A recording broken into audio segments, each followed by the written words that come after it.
Marching across the fields where a million fascists died, you're bound to lose. You fascists bound to lose.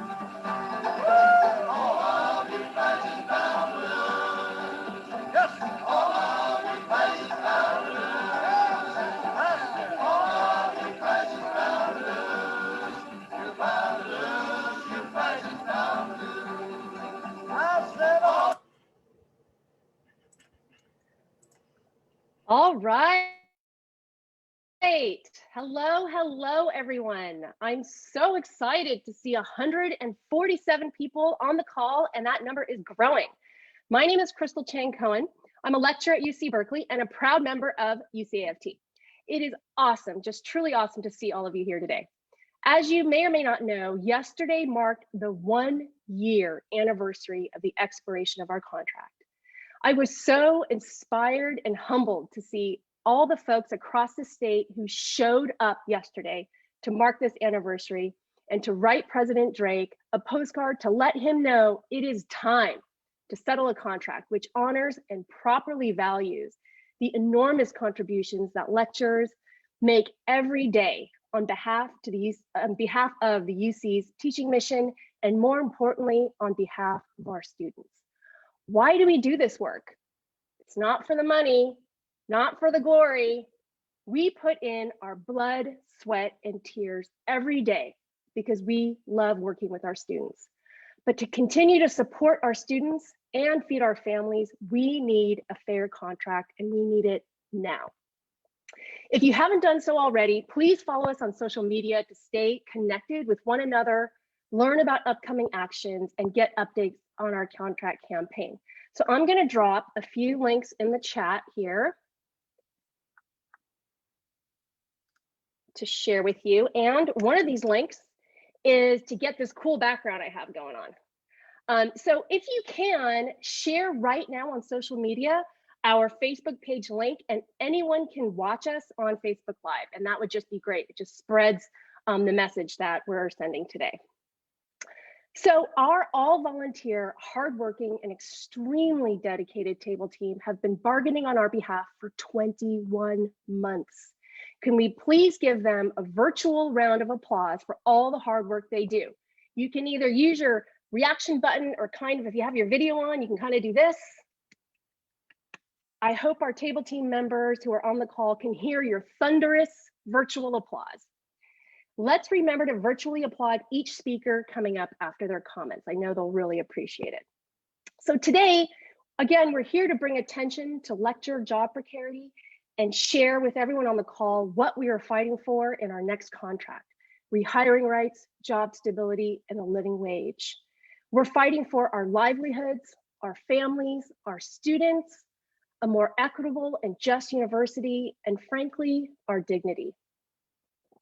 Whose university is this?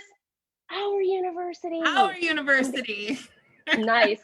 I was just going to say, I'm going to pretend I heard you all scream that in unison. As you can see, I miss our live rallies, but we can kind of try to carry as much as we can into the Zoom room. We are also joined today by AFT President Randy Weingarten and CFT President Jeff Freitas, and of course, our fearless leader, UC-AFT President Mia McIver. We greatly appreciate AFT and CFT's continuing support in our contract campaign. We couldn't do it without you. So we will hear from Randy and Jeff shortly. But first, let's hear from our own members. Our first speaker will be Mia McIver. I'm so excited to be here with all of you today. I also see that Randy and Jeff have joined us. So I'm going to ask Jeff to introduce Randy. Thank you for being here, Randy. Thank you for being here, Jeff. Thank you. My name is Jeff Freitas, president of CFT, and I will introduce Randy Weingarten. If you have not met Randy, first of all, she's a high school social science teacher, and she may, I think, social science, not history, but she's also an attorney and has represented AFT members throughout the country in front of the Supreme Court on our behalf. But she is a unionist by heart and pounding the streets with us every single time. And Randy represents, and the AFT represents, over 1.7 million members who are teachers, paraprofessionals, and school-related personnel, higher ed faculty and staff just like you, nurses and other health professionals, throughout the country, as well as local, state, and federal government employees, as well as early childhood educators. She, I would have to say, is the hardest working person that I know for every worker and the workers' rights out there, especially those with so few rights. And that's what we are demanding for right now with you in UC-AFT. So, without further ado, here is our national president, Randy Weingarten. Thank you, Jeff, and thank you, Mia. And I don't have my background right now because I'm working on a different computer, so my apologies. So you just got me and my blue shirt, but in the middle of a huge snowstorm in the East Coast. So, but it is good to see all of you on all 7 of these screens. And the thing I would like more than anything else is that we have, Mia and Crystal, an outdoor rally again, where we're out in fellowship outside, but where we have actually won these issues from the president of your university. Now, Michael Drake ain't listening. Sorry, I'm a social studies teacher, so I can say ain't.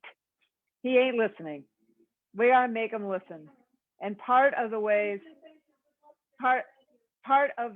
that we make him listen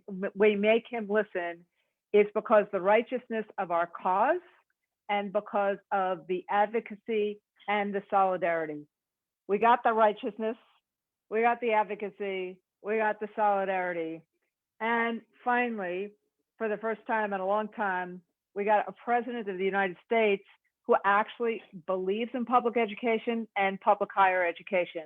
Dr. Biden, the president's wife, actually had Becky Pringle, the head of the NEA, and myself to the White House the second full day of their administration to send a message loud and clear that education matters. But talk is cheap. We have to actually get these bold initiatives into place. And part of it is at the local level in terms of collective bargaining, and part of it is what we're trying to do in Washington. So the thing we're trying to do in Washington is we're trying to get that $1.9 trillion of the rescue package that President Biden talked about. A lot of people, and let me just be real, a lot of people wondered when Biden was running, would he really be bold? Would he really be progressive? And I think he's surprised virtually everyone in terms of the boldness of these moves. That $1.9 trillion has a $15 minimum wage in there. That $1.9 trillion has money for colleges and money for schools to reopen so that you don't pull from here to, you don't have this kind of, do you want layoffs or do you want raise? We are tired of austerity. We are tired of that kind of pitting of real needs against each other. So when we're talking about lecturers, when we're talking about adjuncts, and when we're talking about everyone who works on a college campus getting a living wage, that doesn't mean that all of a sudden there's 10 or 20 different courses to teach. It means a living wage and the freedom to teach and the freedom to thrive. And it also means that there needs to be equity and there needs to be accountability. And then it also means that we can't be pitting lives versus livelihood. It means that when we are back in person, it has to be safe. Yes, we know in-person learning is really important on a college campus and in a K-12 environment, but it has to be safe, and we have to make sure we got the vaccines to people. We got to make sure we have the testing. All of this is expensive, and you can't say if we have the testing, that means there's going to be layoffs, or that means there's not going to be a living wage. All of this requires solidarity at the local level, solidarity at the state level, and solidarity at the federal level. And when we fight for this, for education to be important, for higher education to be important, for the jobs you do every day, which is really the knitting together with students to show them a path to opportunity, that needs to be valued, that needs to be respected. So I'm here not only in terms of solidarity for the fight, not only in terms of solidarity for the contract.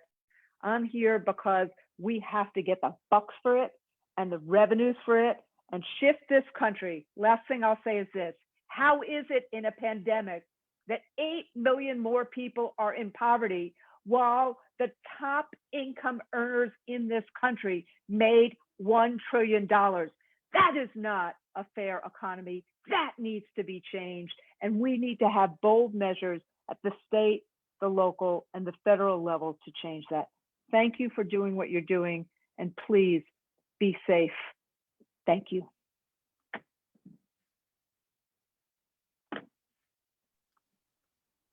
Thank you so much, Randy Weingarten. Again, let's give her a virtual applause. And next, we're going to bring back our president, Mia McIver.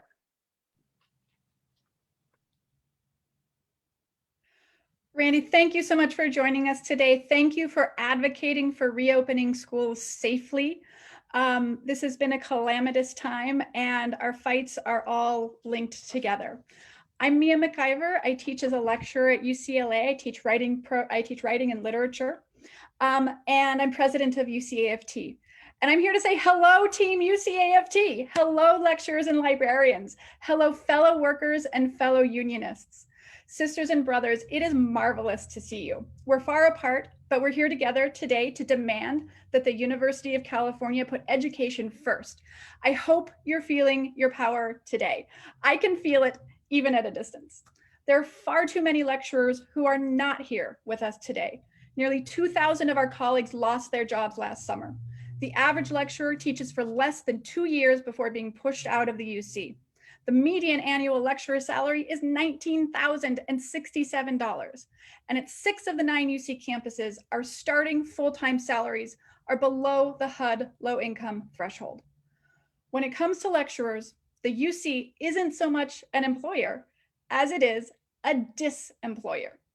And we're here to say that we will no longer accept this disemployment. We'll no longer tolerate the way it leaves students high and dry without the stable teachers and mentors that they need. We won't stand for being churned out of our jobs, even as the number of contingent faculty at the UC grows and grows. It's not as if there's a lack of work available. We know the students are there, the classes are there. Applications to the UC are up 16% this year. Applications from Black students rose an astonishing 21%. Applications from Latinx students rose 12%. Such good news. As the UC does good work to expand access to higher education to historically underrepresented students, we have to ask, what kind of education are they getting access to? If the best UC admin can muster is exploited, overworked, impoverished gig faculty, if UC admin continues to treat us as second-class citizens, our students will only have access to second-class education. We've been bargaining with the UC Office of the President for nearly 2 years. Our contract expired exactly 1 year ago. We've been flexible, we've compromised. We've brought them ideas for fair and transparent evaluation and rehiring processes, lots of ideas. In nearly 2 years, they haven't brought a single, not one single rehiring proposal to the table to fix this dreadful situation. So enough with management's delays and stalling. Enough with the games. You know what they do? They retract their proposals. They change their proposals after we've agreed to them. These are unfair labor practices and they must stop. So President Drake, I hope you're listening. We need a fair contract now. Tell your labor relations executives and lawyers to bargain evaluation and rehiring in good faith so that UC's great teachers can keep teaching. Our evaluation and rehiring demands reflect what already exists at every single California community college, every single Cal State University campus. UC management, do not force us to a strike over things that are already widespread and proven effective. We know our great university can meet this industry standard for evaluation and rehiring. We know our beloved UC can invest in teaching and teaching faculty. And we know that it's best for our students. We demand that the UC Office of the President settle our contract now, fairly, quickly, with common sense evaluation and rehiring processes. Faculty equity is student success, and we won't stop fighting until this fight is won. Thank you so much, Mia, for what an inspiring speech and a call to action. Let's just give Mia our virtual round of applause for everything that she does on our behalf. So up next, we have Stephanie Wilms-Simpson. And I'll wait for her to get queued up. Stephanie is a table team member and a lecturer in the UC Riverside writing program. Go ahead, Stephanie. In 1868, the Organic Act established the University of California as the state's first land-grant university. Its stated design, quote, to provide instruction and complete education. According to the act, as soon as the income of the university shall permit, admission and tuition shall be free to all residents of the state, and it shall be the duty of the regents, according to population, to so apportion the representation of students, when necessary, that all portions of the state shall enjoy equal privilege therein. Thus, leaders of the state of California thought a university education so valuable that encoded in its founding was access for all. More than 150 years later, we, as lecturers of the University of California system, many of us alumni of this grand institution, ask ourselves, where is the priority of this educational mission, UC? Why do decision makers at the University of California system refuse to live up to their duties and obligations as stewards of our state? For the past 19 months, we have bargained in good faith for a fair contract for the lecturers or teaching faculty of this great system, and we are still waiting. The students we serve deserve better than instructors employed on term-by-term contracts. Lecturers' main role is to maintain the educational coherency of hundreds of students, often while their very livelihoods are destabilized by remaining in the profession. With a median salary of less than $20,000 a year, in a state where, according to a 2020 cost of living index, the average city in California has a 38% higher cost of living than the average city in the nation, our UC lecturers deserve better. Instead of ensuring fair employment practices that guarantee access to healthcare and a career path, the UC continues to assert its management right to treat its teachers as disposable. Many of our lecturers are more than just excellent teachers. They are also leaders in their respective fields and contributors to growing bodies of knowledge, a mission at the heart of the university. Lecturers at the University of California rely on a strong contract to protect them from the policies and procedures of a system that consistently puts a priority on profitability, choosing to advocate for artificial budgetary constraints over the real needs of the people they serve. What decision makers think our students deserve is visible in how they value their educators. Our students deserve better.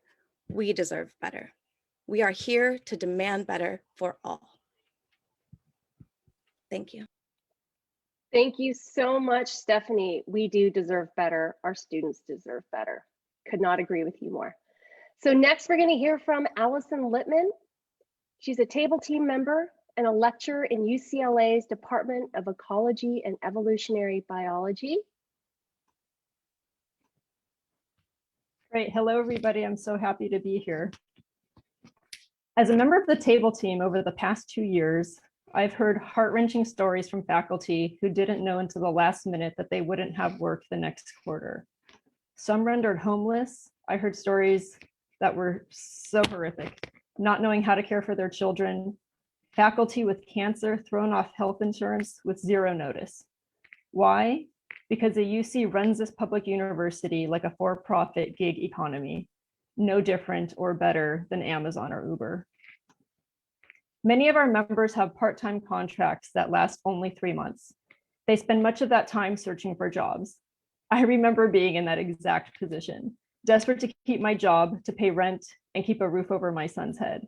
I can tell you, as a mother, that when you have no health insurance and zero job security, it is impossible to focus 100% on your teaching, no matter how much you want to. Is this good for our students to be taught by temporary, desperate faculty? The vast majority of our members make below the low income HUD levels for the cities in which they live, as we already heard. They live paycheck to paycheck, often not knowing if the next one will come. Just a few years ago, no one could believe I had a PhD, taught full-time at the UC, and still qualified for Medi-Cal.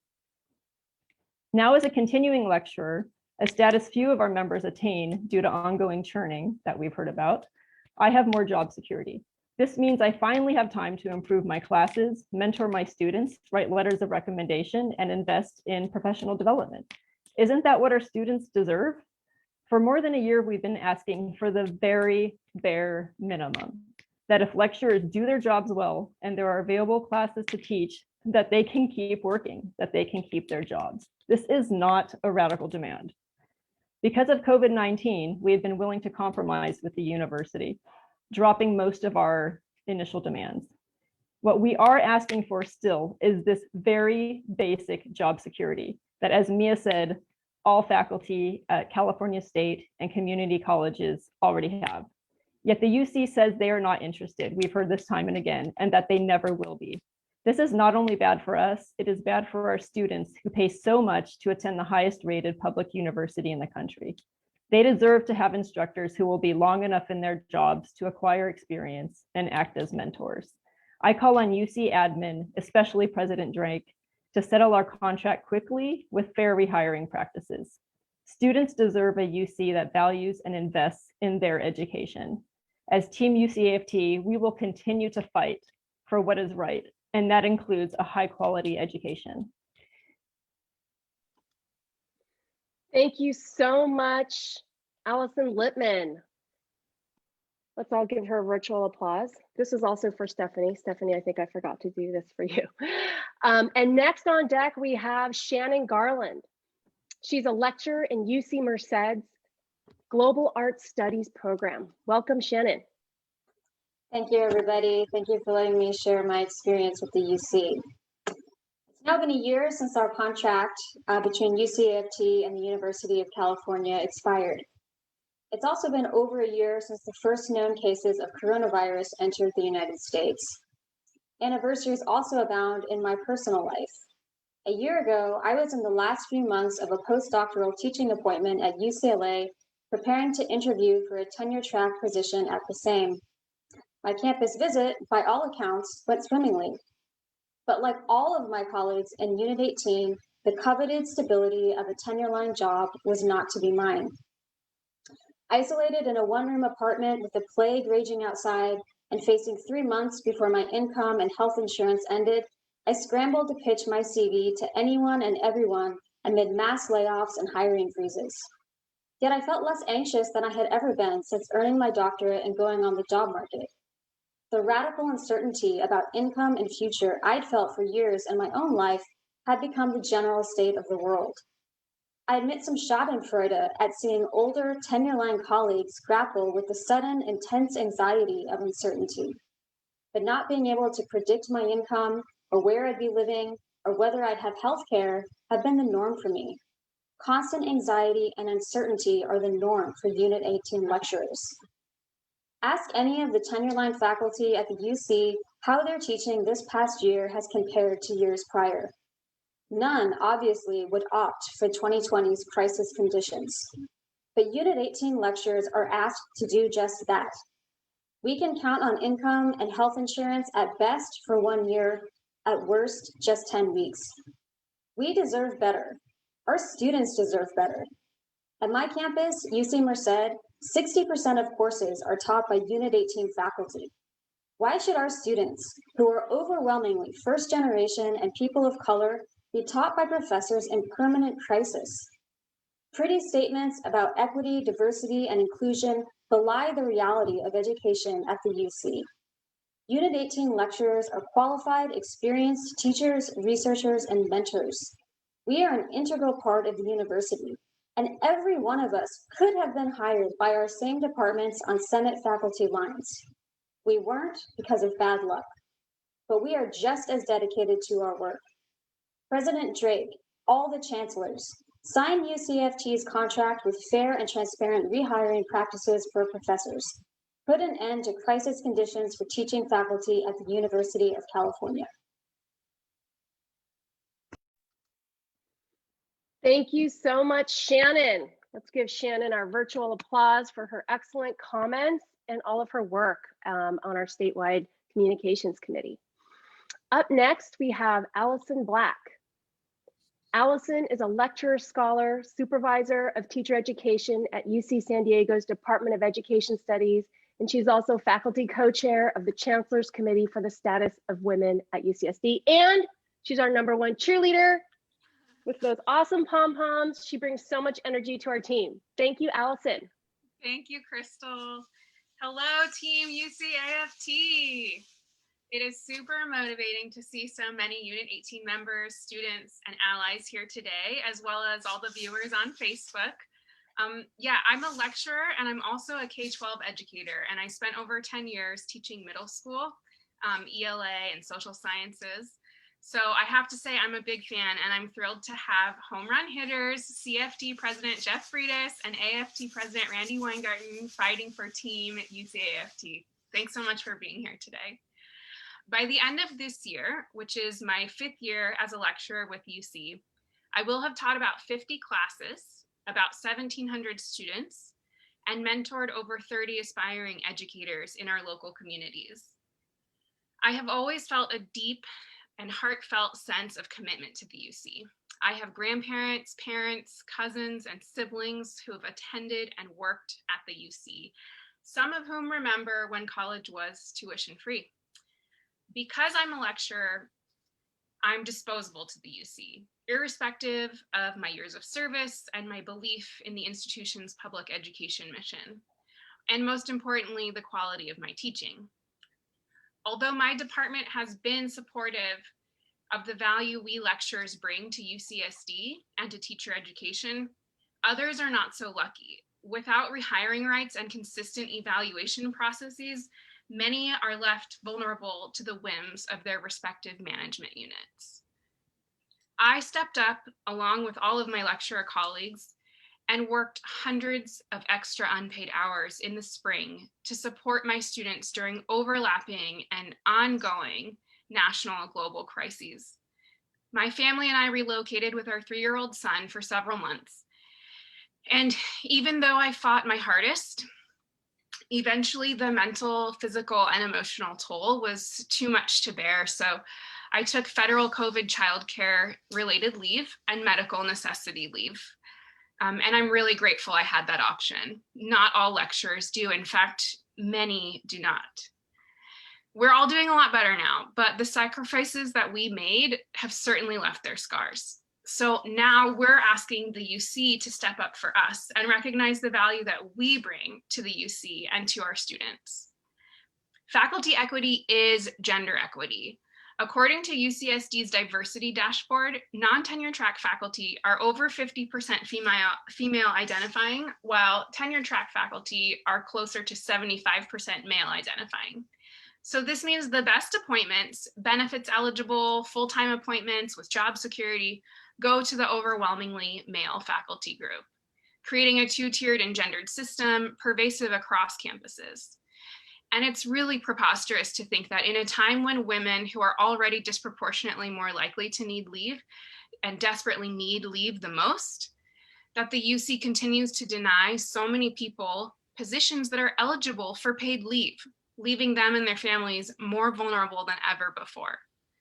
So by not addressing this gender gap in employment opportunities, UC and especially UCSD remains knowingly and willfully complicit.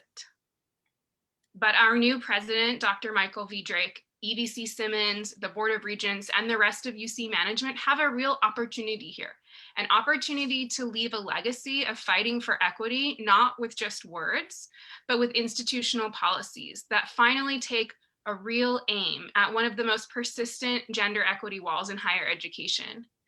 UC-AFT's proposal for job stability would enable all faculty, regardless of title, to have good jobs with access to healthcare and better leave options for women and all those with families.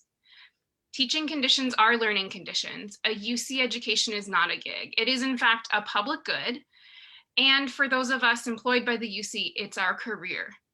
Students across the UC deserve a system that promotes equity, implements basic best practices in employment and education, and one that allows highly qualified and experienced teachers to keep teaching.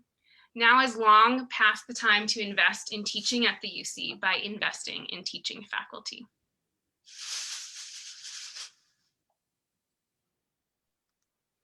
Thank you so much, Allie. And yes, it is time to invest in public higher ed. So next, we hear from some very important guests.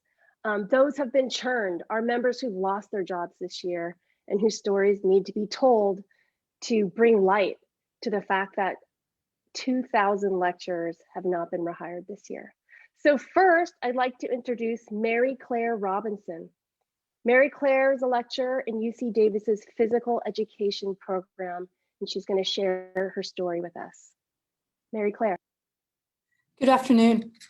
I was a lecturer in the UC Davis PE program. I am proud of the work we did and the connections we created. I'm commenting today to speak for the 14 lecturers now jobless and to provide a voice for just a few of the 6,000 students we taught annually. On September 27th, 2 days before the first day of instruction in fall 2020, the UC Davis administration emailed layoff notices to the entire PE program. We were blindsided. No university protocol was followed. Our layoff letter referenced declining enrollment as the primary justification for discontinuing PE. This is a manufactured justification. While PE's overall enrollment has declined in the last 10 years, it is due to the university's own systematic removal of classes from lecturers. It's true. University administrators made our enrollment numbers decline. And what of the classes we did teach, you wonder? The vast majority of our podium and activity classes were taught at capacity. Most carried waitlists every quarter. Once the administration realized PE could confidently rebuke the dwindling enrollment claim and was in fact small but robust, other manufactured justifications gradually became public. PE had been defined as a special academic program, which it seemed was forgotten by the administration. The Academic Senate was consulted 2 weeks after the decision to disestablish PE was made. Over time, we were told of budget constraints, yet the monies saved by disestablishing PE will mostly be spent providing programming for campus rec, who will be providing more activity classes which the undergrads will participate in on a pay-as-you-go basis, which mean the students will actually pay twice. Now, UCD PE classes are not simply group or individual activity classes. Lecturers have master's degrees, have successfully completed numerous merit reviews, and have over 175 years of service. We checked in with students both in class and via Canvas. We provided daily affirmations, quarterly goals, wellness advice, and general injury prevention. The academic credit given kept students focused on the process, despite their midterms and work obligations. And yet here we are, in the throes of a global pandemic, remote learning, quarantining, and when mental health is most tenuous, 14 committed and qualified lecturers are without medical benefits and jobs. These 14 health and wellness professionals are no longer supporting UC undergrads in this unprecedented time. And yet it is in the worst of conditions when we need our community the most. This is the union leadership, and now is the time.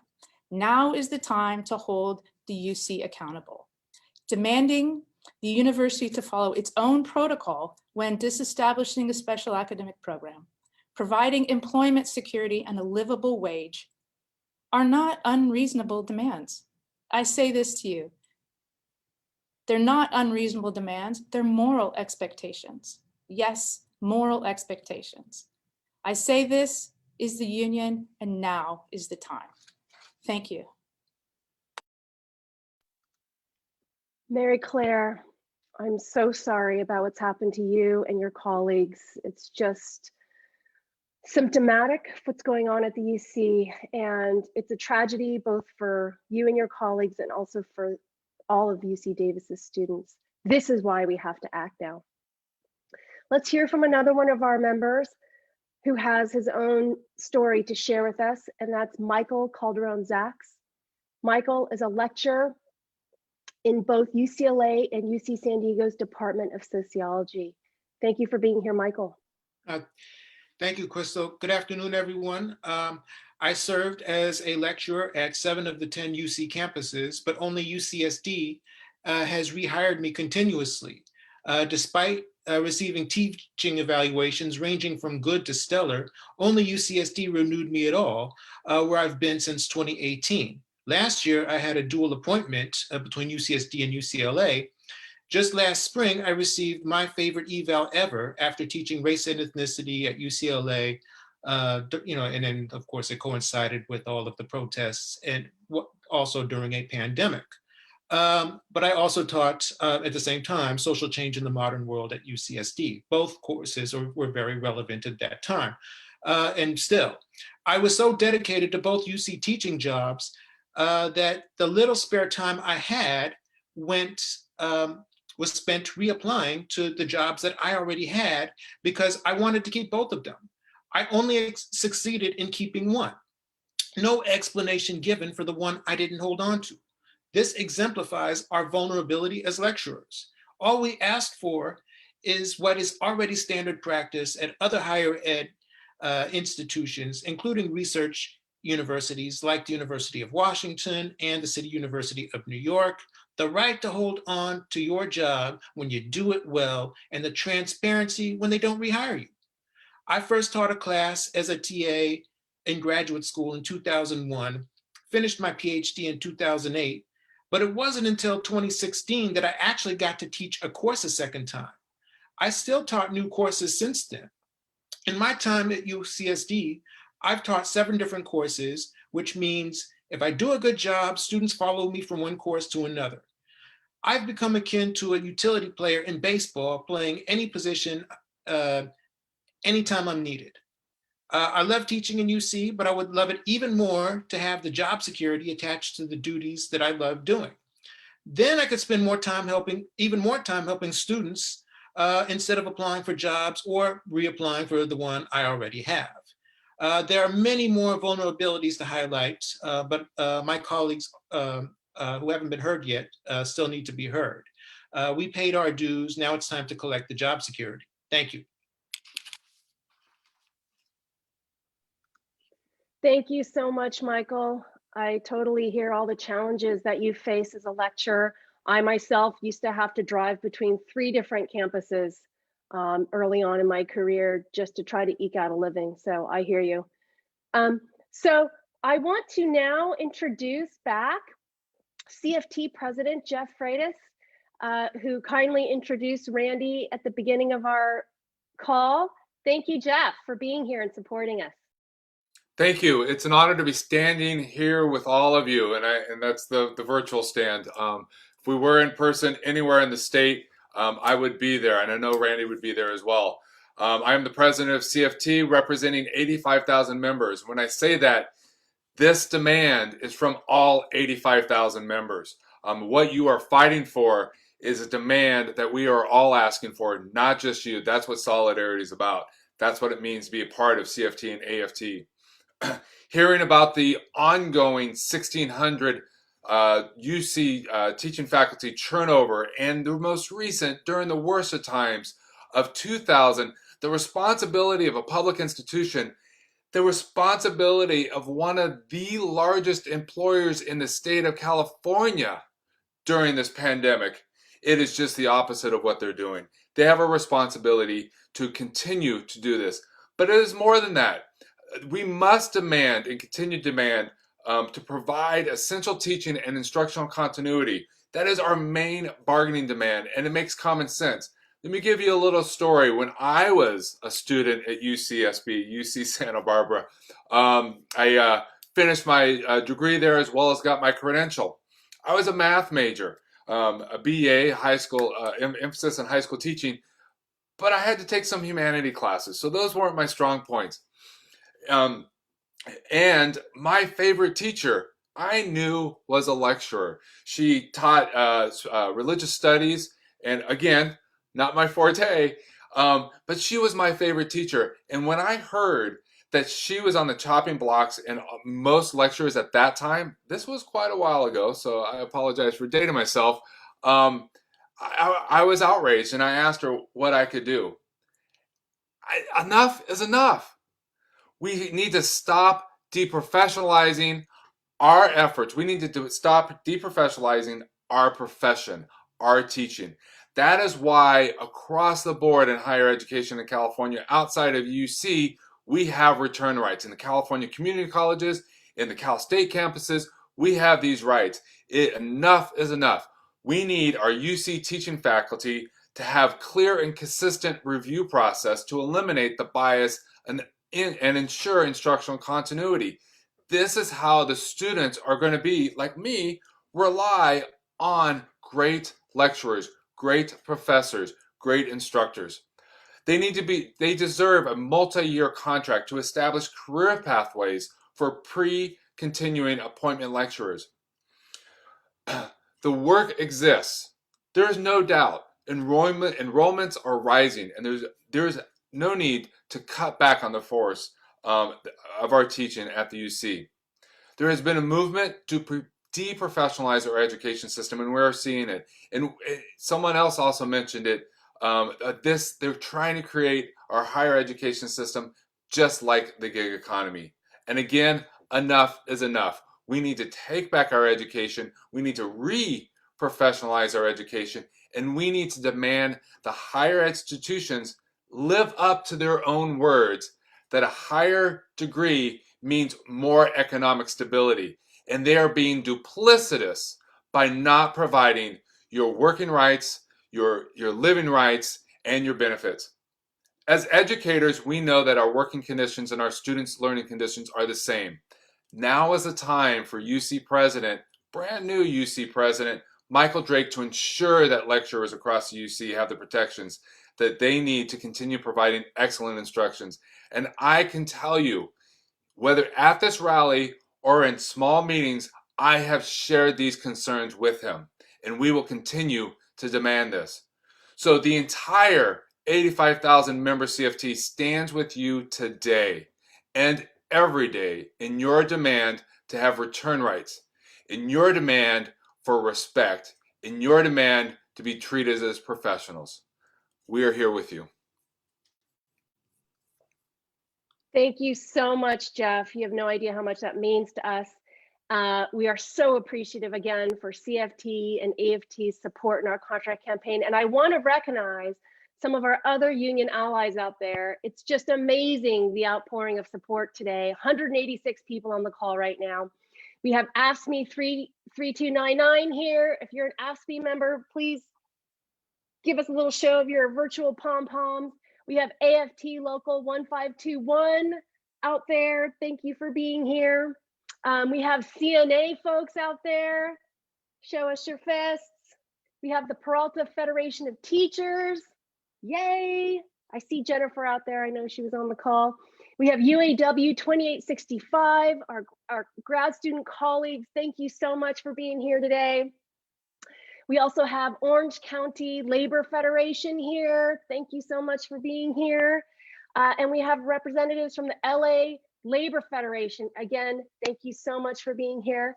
I also want to recognize Claudio Fogu, who's here. He's president of UC Santa Barbara's Faculty Association and ex-vice president and board member of the Council of UC Faculty Associations.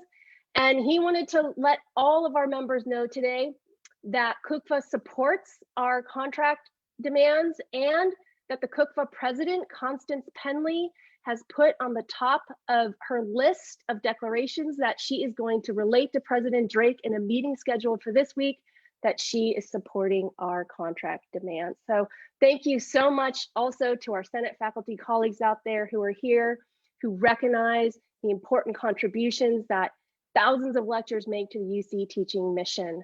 For those of you that may not know, lecturers teach over 30% of the student credit hours across the UC system. At UC Berkeley, where I teach, it's over 42%. Over 42%. They treat us as invisible and disposable, but we are upholding the UC's teaching mission. It is obvious.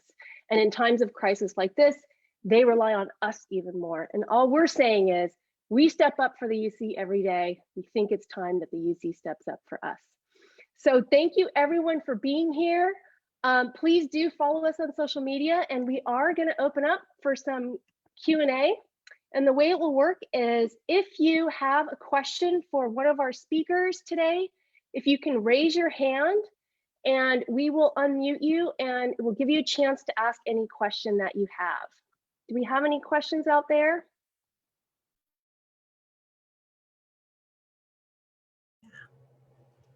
John. Press. Oh. Hi, yes. Can you hear me? Yes. My name is John Holmes. I'm on the Peralta Federation of Teachers Executive Council representing the part-timers. And I'm also a graduate with a PhD from UC Berkeley. And when I was there, when I was at UCB, that was, well, it's about 20 years ago now. I was a member of UAW 2865, which had a very successful strike. And I was actually in a graduate labor history seminar with the then president of the local, Christian Sweeney, I believe his name was. And I recall discussing with him, because I'd previously been a printer and involved in the San Francisco newspaper strikes and various other strikes. And one thing that we had in the newspaper industry was we had a conference of newspaper unions, and we had a picket line clause that if any of the 11 unions working at the San Francisco Chronicle went on strike, they had the right to support each other. I discussed this with Christian, and he thought it was a great idea. And in fact, when UAW 265 had its very successful strike, which shut in, I think, about 20 years ago, which shut the campus down tight with huge student support and support from everybody, they won that picket clause in their contract. And for a while, at least, I think all the unions had that. And it would be great. I don't think that's true anymore. I think it'd be great to get back to that tradition. One more thing I'll say, I was a TA, though not actually a TA during the semester he went on strike.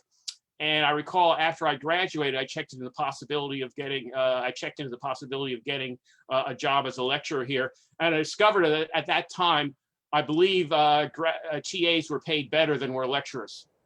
I don't know if that's still true. This is a great point, John, actually. Yeah. In fact, when you count the graduate students' tuition remission on a per class basis, it is true. Mm-hmm. They will their total compensation of their fees plus their stipend is more than the lecturer gets paid if it's a new lecture. So you're absolutely right about that. And thank you so much for being here today and supporting us. It really means the world to us. I also want to give a shout out to some of my favorite people in the world, which are our UC-AFT librarians. Our librarians are always there for us. And yesterday in our postcard action, I know I can always count on our librarians to show up. We really appreciate it.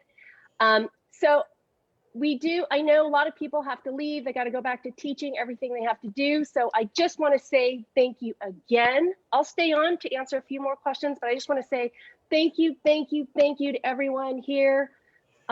This is our university. We have a vision at UC-AFT to create a more equitable and just university, and that includes starting with the teaching faculty that undergird the teaching mission. So thank you for being here, and I will stay on for a few more questions. So virtual applause to all of you. I see David Adelson. Do you have a question?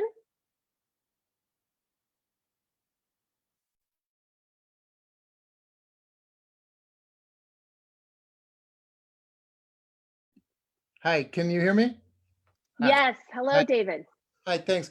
You know, with this move to online, I really feel like a lot of lecturer positions are at risk in the next couple of years. If the university is not interested in trying to monetize what students get from talking to scholars, right? And it's just about, well, you have to have this credential in order to go get a good job. So we'll give you this credential if you do this online class with 400 people in it, right? We're not going to have, I mean, they may not be that interested in negotiating with lecturers once the job is automated, essentially. And so it's fine to say, yeah, we need these rights of return, but you know, I think we have to be involved in the vision for what's going to happen with online education. And now's a time when they absolutely need us. They can't function without us right now because the infrastructure is not built yet, but it's being built. So it seems to me now would be a good time to try and address that too. What are the plans that you guys are talking about using this moment when they are 100% dependent? Sorry, I get choked up. When they're dependent on all you guys, what are you doing to be sure that you're not thrown out next year?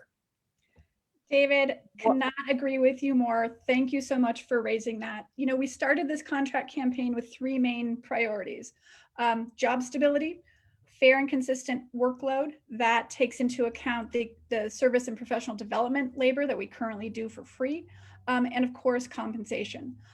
In the last year, our online instruction has been elevated to that level of priority. So we are fighting really hard at the table, and you all are fighting by virtue of being here. You all are fighting to protect these jobs, to protect the integrity of educational quality, and to make sure that we have a seat at the table, that we can stop a return to the MOOC era. You know, that experiment has been run, that experiment has failed.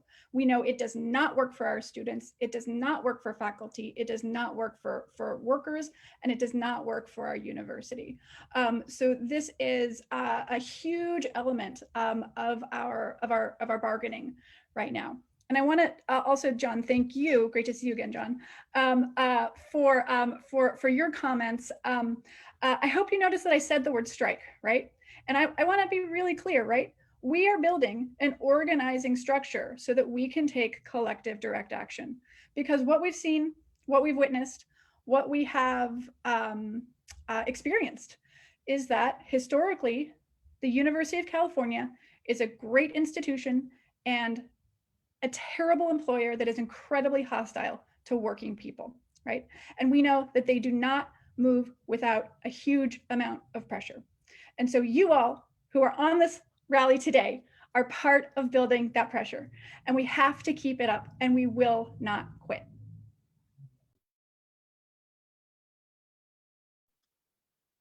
We will not quit, Mia. Exactly. Anyone out there have any other questions that they want to ask now that we have Mia back on? Any questions about what's been going on at bargaining, or generally the kinds of things we're fighting for?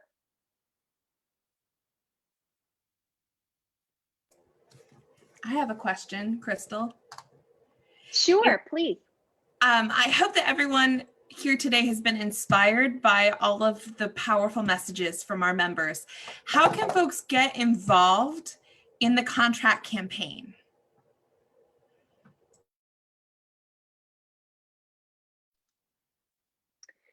Mia, do you want to take that on first, and I'll follow behind? Can I ask Allie to speak to it first? Hi, everyone. So glad you're here. Okay, so the first thing you can do is follow us on social media. So we've put that in the chat. We are sharing every action, every email campaign, everything, all our bargaining on social media, okay? And if you signed in today, you should have been able to sign up with your email, non-UC email, and a phone number so that we can contact you with updates for our campaign and upcoming actions. And then finally, you can also, if you're one of our members and you want to get more involved on your campus, you can sign up for something called the CAT, the Contract Action Team. And it's been a lot of fun to develop new leaders at our campuses, get really connected with members, not only in your department, but across campus. I've made a lot of new friends doing this work. And you'll each get signed up with, 5 to 10 plus or minus, depending on the size of your campus and departments, members to be your folks, your team, and that you just sort of communicate with. And we need more people to do that across all the campuses. And it's, a little bit of training with big reward, big positive connections in terms of social, groupings, but also in terms of winning this campaign. We can't do it without your help. So that's what I have to start with. I would add, keep coming to these actions, keep showing up. Every time we grow and every time our power grows. And the next time you come, bring one extra person. That's one of the most important things that you can do. Reach out to a friend or a colleague, bring one extra person to our next action, and we will win this campaign. Thank you, Mia. Thanks again to all of our speakers for sharing their very personal stories with us in terms of the challenges and the tribulations of being a lecturer.